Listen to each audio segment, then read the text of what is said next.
जय श्री राम। मंगल भवन अमंगल हारे,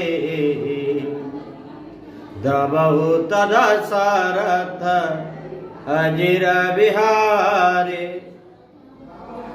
आमे सनातन धर्म समस्त व्यक्ति विशेष भाग्यवान कहले अत्युक्ति हेब नाही।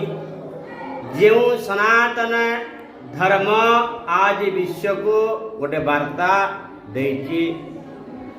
2024 मसीहा अन्यतम राम आसिले बहु विवाद परे राम मंदिर प्रतिष्ठा है। वर्तमान पुरपल्ली आज पुरपल्ली कहवा जदि चंचलमुखी होई बा समस्त लोकमहिन्ना भितर आध्यात्मिक जागृता अति उल्लासर सह गढ़ी उठी। आज गाँ टू सहर सबु जगार वैदिक यज्ञ आरंभ होती। हनुमंत महाराज जी की शक्तिर संचार बाल ब्रह्मचारी कह जाए अत्युक्ति हेब ना। हनुमान विषय तो कहले आम 24 घंटा कहले सर ना। ये जो हनुमान जयंती अवसर में आज आम भारत में 100 कोटी हिंदू जो भाई भाव में मोहरम गला से यात्रा करते कहते आम हिंदू किंतु सर्वधर्म सुंदर नीति बहुत कथा आम कहूँ। ये तो कहबार कथा आमको क्या किसी मिल ना। मो धर्म एवं महान। आज देखु समस्त गछ कि भाव में हसुची। ये जो नूतनता वर्ष कहुए हिंदू मानकर खाओ आंबरस गाओ रामरस। देखु किभली भाव में आंब पाचिकी पड़ी प्रभु पाखे लगी सुस्थ होते पर आम मठरू आसी आंबटा गचरू गोटे फल आज राति पड़ा जहाँकि लगी। ये जो कथा अच्छी पणा संक्रांति आंब पाचिबा आरंभ हुए, पणस पाचिबा आरंभ हुए, नाना सुस्वादु फल पाचे, जामुकोली पाची। ये जो नुआ वर्ष में नुआ नुआ शस्य जोटा आम के देखी न था वर्ष तुम अपेक्षा करता आसी थाए। तेणु आज हिंदू नववर्ष आरंभ हुए। यही नववर्ष समग्र भारतवासी की किभली भाव में आनंद उल्लास रही आम जो वैदिक कर्मकांड रही बल वान ज्ञान गुणी समाना बहुत कथा अच्छी शास्त्र में। हनुमंत को पूजा कले 4 पुरुषार्थ प्राप्ति हुए, शक्ति संचार हुए, धन बढ़े, विद्या बढ़े, जश लाभ हुए, पराक्रमी हुए। ये जो कथा हनुमान 40 अच्छी नाश रोग हरसर पीरा जपत निरंतर हनुमंत वीरा बहुत कथा कहवाक अच्छी। हनुमंत एभली ठाकुर जार कथा कहले सरे ना। जे बाल समय रवि भखिली तुम 3 लाख भय अधिकाओ। जे बाल समय सूर्य को गिड़ार क्षमता थिला। सूर्य जो एड बड़ सका जो आज विज्ञान पहुँची पारे से हनुमान पहुँची पाते। ये हूँ तेज जुगर कथा। आज यही शक्ति संचार होती हिंदूर गोटे वार्ता। आ हिंदू समग्र विश्व को देखा आप कोरोना भाइरस देखो। कोरोना को हिंदू प्रथम वैक्सीन बाहर करते। हिंदू मान पाखे जदि आज आम जब कह कैंसर भल ना हिंदू पाखे बहुत सरल कैंसर भल गोमूत्र सेवन करने द्वारा कैंसर भल हुए। हिंदू एभली देवता हिंदू पाखे एभली देवता हिंदू देवता पूजार अर्थ हुए जे आम ये प्रतिमा पूजा ना। हिंदू देवता अयमात्मा ब्रह्म मु निजे ब्रह्म गोटे ब्रह्म को पूजा करी जमी मुझे तैयारी करे दुनिया मंदिर फिर पूजा करे आम मंदिर करूँ आम पूजा करूँ। तेणु आम उपासक उपासना पद्धति आम समस्त भारत को वार्ता देवाई ये सब पद्धति चली।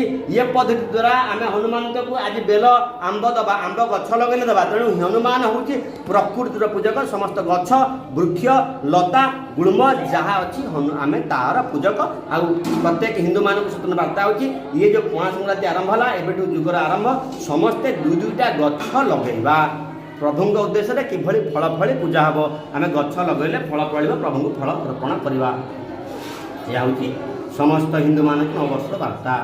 नमस्कार, मु अजित प्रसाद राउत आंचलिक सेवा संगठन सभापति गंदिया। आज महाविश्व संक्रांति हनुमान जयंती तथा आम ओडिशार नववर्ष पालन कर आज आम संगठित हो गिरिधारी आश्रम गंदिया ठारे शृंखलित भाव हनुमान जयंती पालन करने सहित आम ओडिया नववर्ष को अति आडंबर रूपे पालन करुँ। सारा विश्व को कहवाक चाहूँगी समस्ते सुख शांति सुंदर परिवेश भितर रुहतु समाज में सुख रुहतु यही मोर कामना।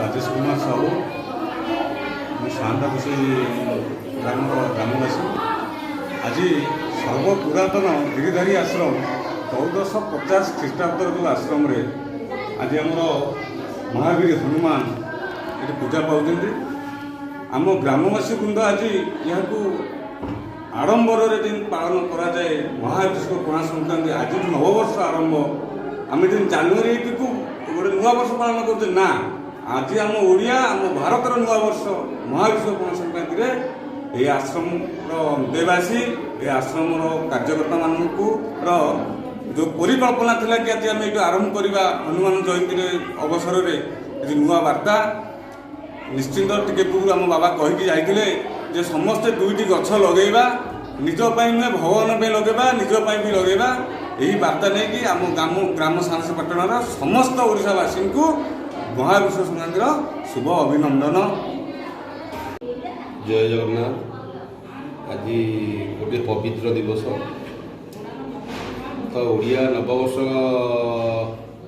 आज आरंभ है महाविश्व पणा संक्रांति महाप्रभु बजरंगबली आज जन्मदिन तो उक्त दिवस को आम ओडिया जातिर नववर्ष बोली आम ओडिशा रे ताको पालन करिथाउ।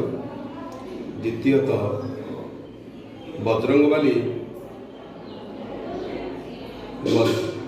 आज महाविश्व पणा संक्रांति रे महाप्रभु बजरंगबली जन्मदिन रे तो एतिकी गोटे आम आश्रम रे एमिति गोटे माहौल तैयारी होइछि जे आम गाँव प्रत्येक माने नर नारी माने एकत्रित होई महाप्रभु जन्मदिन को सुचारू रूपे पालन कर जहाँ भगवान विराट बड़ी इच्छा आज ये असंख्य भक्तवृंद एकत्रित हो 108 हनुमान चालीसा कले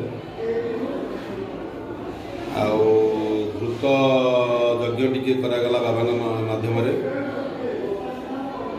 खाद्य पानी व्यवस्था होती जहाँ आदि गोटे सुखर दिन आ बहु आडंबर प्रभुंर जन्मदिन को पालन कर बजरंगबली गिरिधारी आश्रम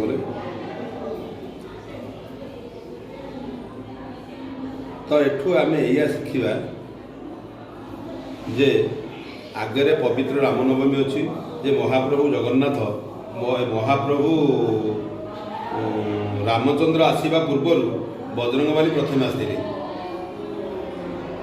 तो जदि महाविश्व पणा संक्रांति का बजरंगबली जन्मदिन है तो राम नवमी रे भगवान राम ठीक 4-5 दिन पर आसुँच तो ये हूँ गोटे पवित्र खेला आ खेल और लीलाभूमि प्रभुंर जहाँ आज भक्तवृंद समस्त एकत्रित हो प्रभुंर 108 हनुमान चालीसा कर प्रभुंर जन्मदिन को सुचारू रूप पालन करें।